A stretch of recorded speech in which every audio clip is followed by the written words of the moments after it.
Horror media has been going through a bit of a renaissance due to how easy it is to access it online and for everyone to make their own works. Thus, people all around the world are able to be entertained from all different forms of horror, from books to films to self-published stories to video series.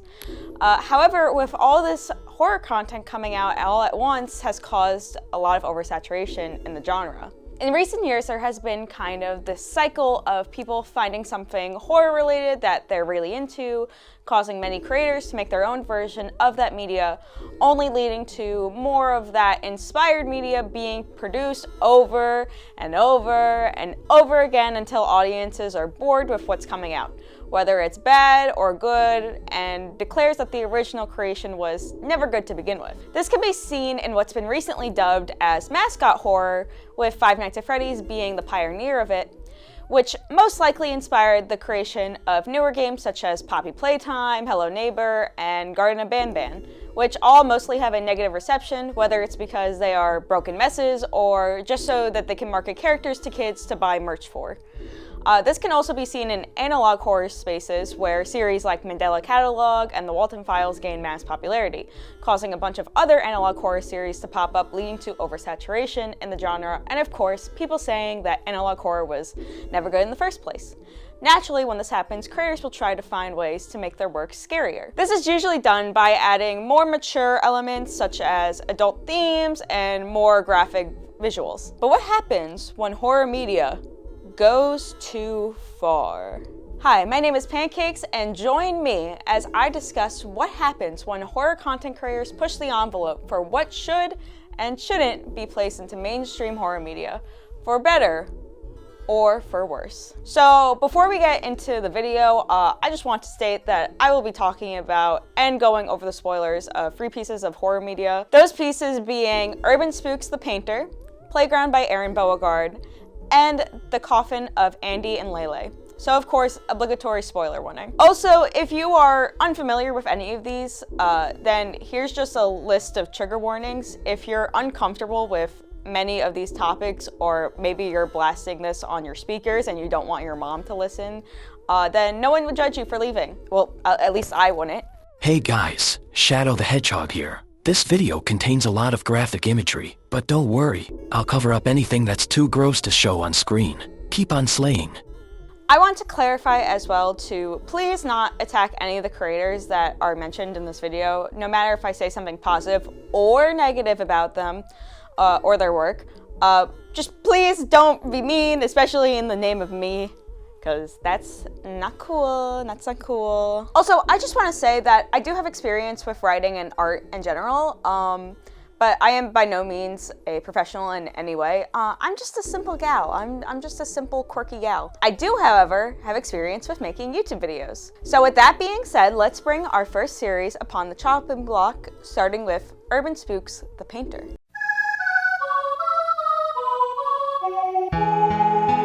The Painter is an ongoing analog horror series that is being created by Urbanspook, also known as Urban Slug. The series follows the investigation of a series of murders in which the killer, and later discovered to be 2 killers, creates grotesque paintings based off the graphic ways they kill their victims. The series was initially met with praise because of the artwork and music in it that was created by Urbanspook himself. A lot of people also thought it was refreshing to have an analog series where the threat isn't a supernatural figure and it's just a couple of stabby dudes. Potentially. From the beginning, the series still faced criticism, as many thought that the VHS style and text explaining the plot were kind of overdone tropes at this point in the analog horror genre. Also, some critics felt like some of the choices within the story writing were coming off as a little too edgy, such as describing the death of a baby and then being like, oh, she was only 2 months old, oh.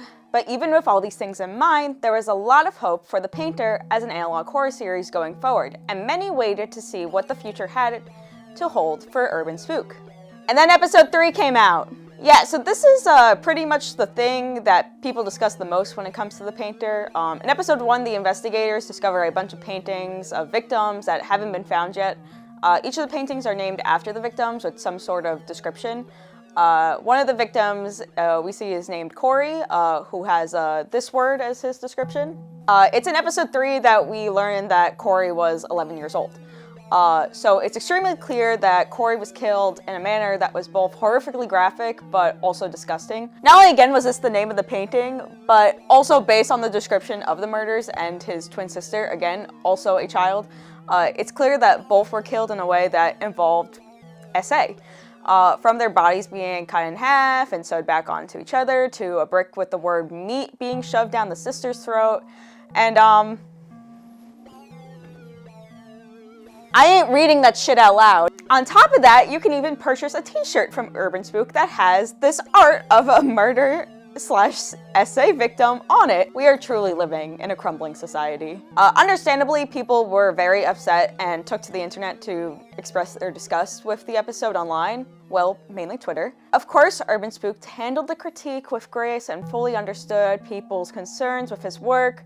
JK, I'm fucking lying. He handled it poorly, but I'll get into that in a little bit. Now skip ahead to episode 6, specifically because episode 4 and 5 were fucking boring as shit. The only thing to note in both episodes was that the police find a beaten-up dog. We get hints that there's 2 killers instead of 1, and there's a witness for a couple of the murders. At these points, viewers were assuming that Urbanspook was simply adding more grotesque imagery and descriptions just for the sake of adding shock value and to be a middle finger to those snowflakes who dare criticize him. This kind of shock content is very much seen in episode 6. Episode 6 takes place on a farm where the police are investigating the disappearance of an old couple who, of course, were killed by the painter. Oh, and also their granddaughter that was just found dead too, which, like, she's not mentioned until her body was found, so I guess she's here now. Cool. There are, of course, several controversial moments in this episode, including animal torture and death, but the most controversial part of this episode is the death of the old woman, May. When the investigators find her body, they discover her hands handcuffed and torn off. Next to her is the body of a dead horse, which we then learn that the horse died of a Viagra overdose. If you haven't picked it up already, it's implied that May got Mr. Hands to death, and if you don't know what Mr. Hands is, the implications are confirmed when we find that the name for May's painting is this. Yeah, so at this point there was a lot of outcry against the painter, not only for the controversial content, but also people were just genuinely bored with the format of all the episodes. Every episode is mainly just a VHS text that explains a very graphic and brutal death, then the police end up finding a painting of the victim. This on top of people thinking that the over-the-top kills were simply there just for shock value, and people were becoming numb to the aspect of the painter as well. Now this is the moment in every video where every creator makes their own Urbanspook parody, but because all of them are essentially the same joke, I'm just gonna have my editor write pee-pee poo-poo in VHS text under a picture of a Windex bottle. Other controversial moments in the painter include the murder of a family in which the pregnant mother is killed and her fetus is ripped apart and shoved into the mouth of her husband, who then proceeded to choke to death on it. Then there was also the murder of a cat, and the title of the painting was Pocket Pussy. Why? So this leads up to this Twitter moment where horror content YouTuber Pastra responded to an analog horror hot takes thread by basically saying analog horror series such as The Painter are kind of setting a bad example for other analog horror series, as it uses elements such as gore for shock value rather than to actually tell a gripping and chilling horror story. So how did Urbanspook respond to this? Not well. On Twitter, Urbanspook said, "You're such a fucking pussy. Just because extreme horror doesn't fit into your little autistic furry horror taste doesn't mean that there isn't a place for it. Use your platform to talk about things you like instead of shitting on actual creators." Cunt. So, yeah, not great. Whether or not you agree with Pastra, you can't really deny that how Urbanspook responded just wasn't the right way to take criticism, and honestly, it just gave people more reasons to dislike Urbanspook and the painter. So now Urbanspook and his work kind of have this bad reputation, which in some ways does suck because Urbanspook, whether or not you like him, is a very talented person. Most of the paintings in the painter are genuinely really good. Well, most of them. Also, side note, isn't it kind of weird, but also karmic, that all the controversial kills have arguably the worst paintings in the series? Like, you did all of that, and you give us a painting of baby chunks with a pacifier, like. Also, on another tangent, like, every single one of his paintings that are in the painter, he sells on a t-shirt. Which, not even acknowledging the problem with putting CSA victims on t-shirts to sell, but who's genuinely out there buying every single one of these shirts? Like, these are good paintings, and some of them do make good shirts, but like, do you really want to explain to someone what you're wearing? Ah yes, the painting on my shirt. Well, it's one of my favorite pieces, titled Pocket Pussy. Back on track, Urbanspook is also a very talented music artist, and literally every single backing track in every episode is made by him. Honestly, the biggest issues with the painter are the writing and how the story is delivered. The storyline doesn't really have a good structure, and the continuity is like non-existent. Basically, every episode is cops find a body, cops find a painting, spooky. I feel like if there is a proper storyline or a character that we can follow, the story would be more cohesive and would keep the audience's attention better. Maybe having a character that's like a detective that we follow throughout the investigation would really help keep the storyline better throughout the series. It doesn't even need to be a character that sticks around for more than one episode. Just something that the audience can latch onto. There also needs to be a better way to explain the story rather than mainly relying on this VHS format. I think footage of the investigation would be really interesting and could actually be a gripping part of the series. But to give Urbanspook some credit, he has been doing some things that enhance the story. In one of the more recent stories, there was a phone call between a 911 dispatcher and one of the victims as she's murdered. The voice acting is genuinely really good here, and I think the sound effects of the door the victim was hiding behind being broken down by the killers using a power drill is just really chilling. Overall, just a really good addition. In the most recent episode, we actually see movement of the two killers on a home security camera. Normally, I don't like when the killers are shown because it gets rid of some of the mystery, but this gets a pass for me because it's actually hand animated by Urbanspook and it does look really cool. As for the controversial aspects of Urbanspook, listen, I'm not here to tell people what they should and shouldn't put in their works, but I feel like you need to justify within your work why things like SA or CSA should be there. And yes, I'm aware stuff like the crimes in the painter happen in real life, but that doesn't necessarily justify putting that kind of material into a work of fiction. If you want to put edgy or overly violent content into your work, you need to have some justification in your work, like some form of message or awareness you're trying to get across. Because otherwise, doing shit like killing off babies in a brutal fashion just comes off as Urbanspook being like, ooh, I killed off a baby, I'm so extreme. The Painter is an extremely flawed and underwhelming analog horror series that's held back by its poor writing and the format structure, as well as the overuse of grotesque content that's used for shock value and the many controversies of the creator, Urbanspook. So that's it for Urbanspook. A lot of bad stuff in that one, but surely what's next can't be worse. Oh god damn it!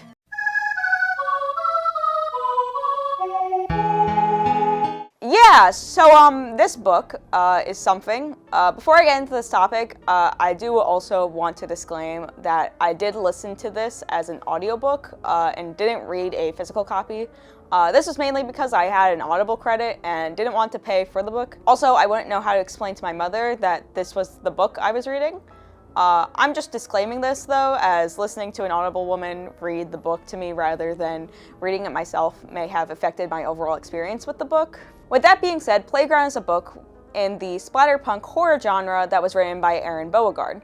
If you don't know, splatterpunk is a subgenre of horror that's defined by its depictions of grotesque and gory scenes. So basically a work of horror with a lot of blood and guts. While there are a lot of splatter-esque films, surprisingly I learned last summer that there are an abundant amount of splatterpunk books. I recently did a deep dive on my own on disturbing books after watching a lot of iceberg videos on the topic, and that's when I stumbled upon a TikTok on the book Playground. Playground is a book written by Aron Beaurgard that follows three poor families who get offered a lot of money to have their children try out new playground equipment. Turns out the people who offered them the money end up being a bunch of sick fucks, and now these kids are forced to go through these death traps while their parents are forced to watch them. I'm not going to go further into the plot because that's not really the point of this video. If you want a video that explains the entire story of the book, then I recommend Mortho's video on Playground. It's a very well done and pretty much like one of the best videos on the book itself. Link in the description. So obviously with the plot revolving around children being killed in horrific fashions, it's a bit much, don't you think? It's a bit much. And they don't just die. Their deaths are brutal and graphically detailed. Like I mentioned, the kids are put into death traps that are based off popular playground equipment and games. So it's a little bit like Squid Game, but you know, they're all kids. I'm going to be honest though, none of these traps seem to be that interesting to me. I think like one trap that I thought was unique was the slide trap with the saws springing up every few seconds, but the death for that one is it's a bit too much and not in a good way. It's like if you asked an edgy teenager to write this death, that's what you'd get in the scene, but I'll talk about that later. But yeah, none of the other traps were that great. I mean, the first kid that dies isn't even killed by an actual trap. And was actually killed because she saw an exit sign and tried to escape, only for an explosion to go off, and then the room just crushes in on her. And then the next room has a trap that's hopscotch, but like there's meat grinders on both sides. I just feel like this one is fucking stupid because like, what's stopping the kids from just walking to the other side instead of like having to play hopscotch? I mean, like maybe I'm fucking stupid and I'm just like not remembering this book at all, but like, you know, like, I don't know if it was, like, on a fucking balance beam or, like, whatever, and that's where the kids had to fucking actually play it, but I'm like, what's stop? Like, I would just walk ahead. That's what I fucking did in real hopscotch. I didn't fucking try playing hopscotch. Are you fucking kidding me? No, fuck hopscotch. Like, I get these are, like, scared kids, but, like, shit, I would just walked across like it was a fucking normal day. Another thing is that there's too many instances where the writer just keeps repeating aspects of traps. Like, there's too many traps that use crushing ceilings or snakes to make sure the kids like keep moving. Like, don't even get me started on the amount of bottomless dark pits this place has. Like, who's making these?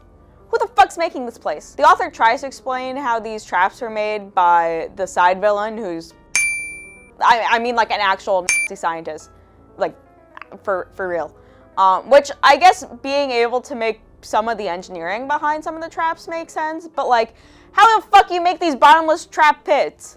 Like, what, would you download the Tekkit mod and just use the quarry and to make all these holes? Like, what the fuck you do? Also, like, what am I supposed to feel when one of these kids dies? Like, yeah, they die and it's brutal and it sucks that they're kids and they're dying, but like, we barely know these kids before they're all thrown into a fucking wood chipper. I wasn't even attached to any of these characters except for like, maybe like CJ, just because he was a good kid, but like, that's fucking it. And then you got like Isaac, and I think I only liked him because the narrator lady gave him this like nasally nerd voice, and I just thought it was funny. I feel like if there were more moments that humanize and characterize the kids more, I would have been more upset and horrified by their deaths.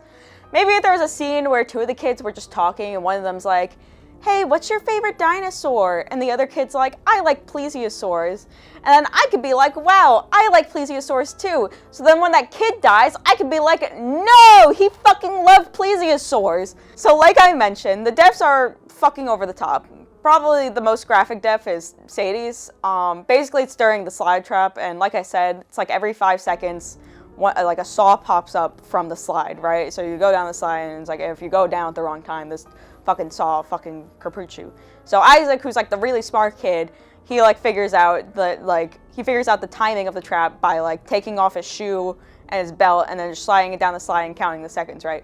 So everyone's going down the slide, right? And then Sadie's there, and Sadie's like this like little 7-year-old, and behind Sadie is fucking Bobby. Bobby is 13, he's a little bitch, fuck Bobby. All my homies hate Bobby. And Bobby's like, go down the fucking slide, and she's not fucking going down because she's 7, she's fucking scared.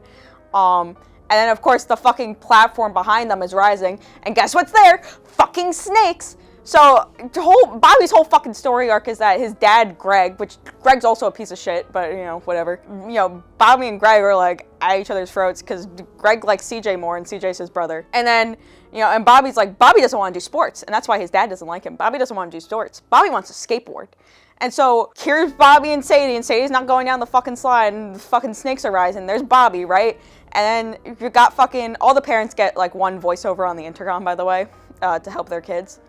Fucking Greg is like, hey Bobby, sorry, you've been nothing but a disappointment to me. But right now, I know a way you can make me proud. I know you really like skateboarding, kid. Just do your skateboarding thing right now. And then Bobby's like, oh shit, yeah.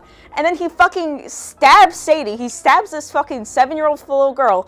And then he fucking pushes her down and fucking uses her body as a fucking skateboard to get down this fucking slide. It's like, what the fuck? It's like, I'm not even saying like what the fuck because it's like disturbing or scary. It's just like, it's like, whoa guys, like wouldn't it be fucking crazy if this fucking 13-year-old just fucking murdered the 7-year-old by using her body as a fucking skateboard on the saw slide, like. And then there's Bobby and Isaac's death, which again, another stupid fucking trap with this merry-go-round, not the merry-go-round with the horses, but the one that's like at the park that spins and everyone spins it around. Basically, it's an automatic merry-go-round that goes really fucking fast and is over a vat of acid, which, like, again, where the fuck did they get this vat of acid from? Like, a lot of fucking acid. Yeah, but it just doesn't make any sense. Well, he was a scientist.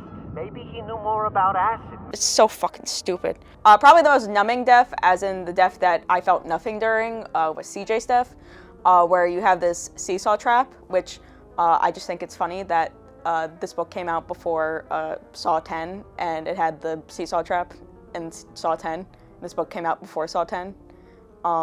So I think it'd be funny if we lived in a world where Saw 10 ripped off this book. Not that I think that's what happened, but like, I just think that's funny. But basically it's this trap where only 2 people can get on it. And so CJ and his sister Tanya, because there's only 3 people left at this point, decide to be the ones that go on the seesaw together. Basically, if you go like too high, there's like a bunch of spinning fans, and if you go too high, obviously you get decapitated. So you can't go too high, but you have to go high enough to get like a point on like this like scoreboard on both sides, and you get 10 on both sides. And then like after the 5th time of doing it, fire springs up from under them. So not only can they not go too high, but they also, like, if they go too low, then they start getting burned.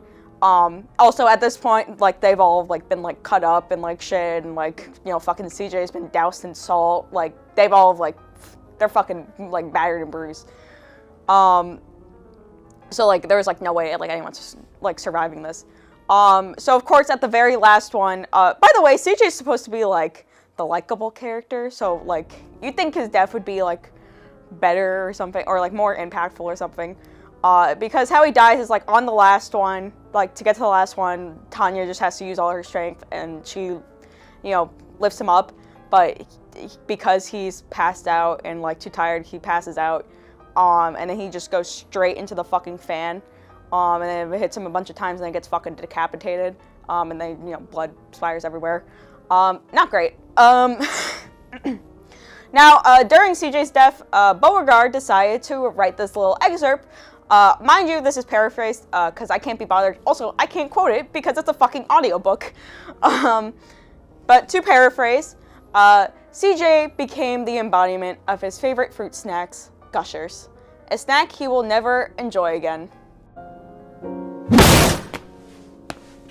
You know how everyone spams those TikToks that are like, most people don't get past page 40. Well, you wanna know what's on fucking page 40? No, the fuck you don't, but I'm gonna tell you anyways, because you wanna be a fucking bitch and ask me. It's an essay scene between the villain and her 30-year-old adopted son. Honestly, it's just a really gross scene that goes on for way longer than it should. I enjoy hearing about how gross this woman's vagina was and how Beauregard uses incorrect terminology for female genitalia. Also, I won't say more than vomit as lube. There's also a flashback scene where we see the villain, Geraldine, who was so obsessed with herself that she wants to fuck the closest person that looks like herself, her mom. So yeah, even more essay. That's also why Geraldine wants a daughter so badly, but she's unable to have children, thankfully. So that's why she puts children into death traps, because she can't have them, and she wants to watch the parents suffer, so she fucking just kills off kids. Also, at one point, Geraldine ate her mom's poop. I'm sorry, but how the fuck is any of this supposed to be scary? Like, yeah, it's disturbing. It's disgusting. I get it. but it's not scary. I just listened to this with a disgusted look on my face, but I was never scared by what was happening. I'll give the book some credit. There are some good aspects of this book. Beauregard is really good when it comes to building up suspense. I will say that there are times where I was invested when the kids were trying to solve a trap. Also, like Urbanspook, the Playground also has a bunch of well-done illustrations sprinkled throughout the book, mainly used to depict each of the kids' deaths. I will say there are some inconsistencies with the art and the writing, such as the book saying Kip fell into the meat grinder head first, but the illustration shows him falling legs first. Also, I think it's funny that Isaac's glasses managed to stay on while he was literally melting in a vat of acid. If Beauregard wanted to write a book for gore enthusiasts to go, whoa, whenever someone dies, then fair. But that's all this book is for. This book has no deep substance to it, and you know what? It could have easily had some. If there was some message in this book, like maybe something about the rich hurting the poor and this affects the children the most and how most impoverished children don't make it, it would have been so easy and would have justified some of the controversial stuff in the book. Again, some. Also, some subtlety would have been nice. I started listening to the Jurassic Park audiobook after listening to this, and I got to the scene where the compies ate that baby, and I gotta say, that is a very well done scene. It was chilling, it was horrifying, but it was also subtle. That, or I'm just desensitized at this point. Wouldn't be surprised. Playground by Aron Beaurgard had a lot of potential, but focused too much on gore and shock value to make a book that's worth your time. Now, surely our last topic isn't going to be as disgusting, right? Oh, that's actually pretty tame compared to the last two.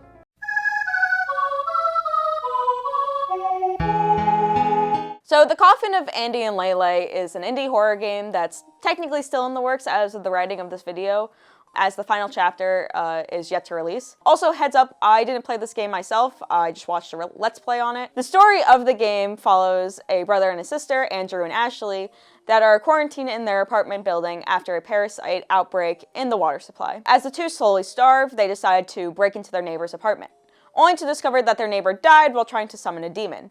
This, of course, leads the siblings to cannibalism, murder, demonic rituals, and then breaking out of their apartment complex. The two later discovered that their apartment building was destroyed with no survivors, and now the pair are on the run from a mysterious assassin, as the two were meant to die. Now, that all seems relatively tame, so what else is there that makes this game controversial? Well, we see throughout the game that Andrew and Ashley have an extremely toxic relationship.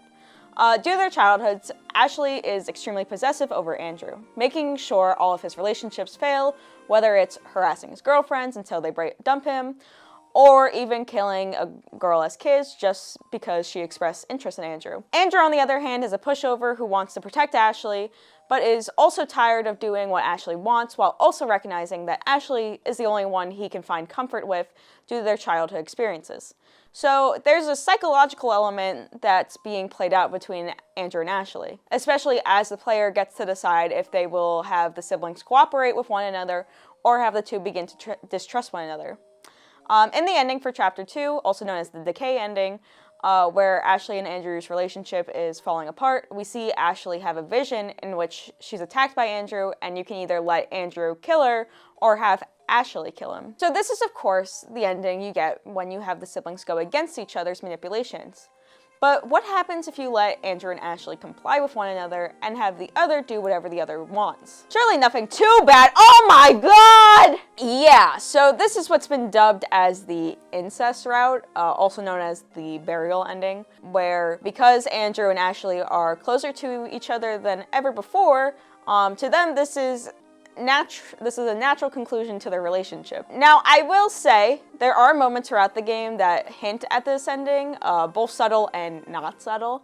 Especially in scenes where Ashley makes sex jokes at the expense of Andrew. Those moments are definitely off-putting, but you would never think or want to think that this is the possible ending in this game. Now, I will say it's hinted at this being the bad ending, as neither Andrew or Ashley grow from their past and just accept their most toxic traits, effectively becoming worse people. Though neither ending really offers much hope for the siblings anyway. So obviously this drew in a lot of negative buzz online. I'll give the game game some credit before getting into the backlash. Well, first off, the art style is really nice. It's very cute, but has enough edge to bring out those aspects of horror and dread. For the most part, this game is also very well written. Andrew and Ashley's relationship, as previously mentioned, is extremely toxic, and you can really get that vibe in every scene of theirs. Whether it's Ashley's threats or accusations against Andrew, or Andrew using Ashley's obsession with him to get what he wants, or both of them using their childhood nicknames to manipulate each other. It's a pretty accurate interpretation of what a toxic relationship could look like. Now, because of the burial ending, many people turned against this game as it's being dubbed the incest game, which is understandable to some degree, especially if this is the only thing you've seen from this game. But again, this is mostly seen as the bad ending in the game, so I don't think the game is trying to be pro-incest in any way. Or maybe I'm just wrong and I just have too much faith in humanity. I don't know. Now, because the creator of the game didn't make a statement on her stance of the burial ending and was kind of poking fun of those who were against her game, this caused the creator of the game to be doxxed, and eventually she gave her development over to a different company. Whether or not you are against the burial route in the Coffin of Andy and LeyLey, it's never okay to dox someone, no matter what. I will say, however, it's completely awful that this game has brought out a lot of weird and creepy crowds of pro-incesters who just fetishize this game. Of course, this is completely gross, and honestly, that's been my biggest problem with all three of these guys. Again, people can make whatever the hell they want, but when you start giving creepy and dangerous people a safe space to voice their grossest desires without voicing against them, then that's when I have a problem. And it's all because some writers didn't want to take the time to delve deep into their horror writing and relied on cheap shock value just to get a quick reaction out of the audience. And is this really what you want to be known for? Because I'm telling you that that's all these three will be remembered for. Urbanspook and the Painter will only be remembered for the stuff of Corey. Playground is only going to be remembered for page 40. And the Coffin of Andy and LeyLey will only be remembered for its burial ending. All because all three decided to, at one point, rely on shock value, which ironically loses its shock once you use it too much, and once you're no longer getting your audience to react, then you'll have no value.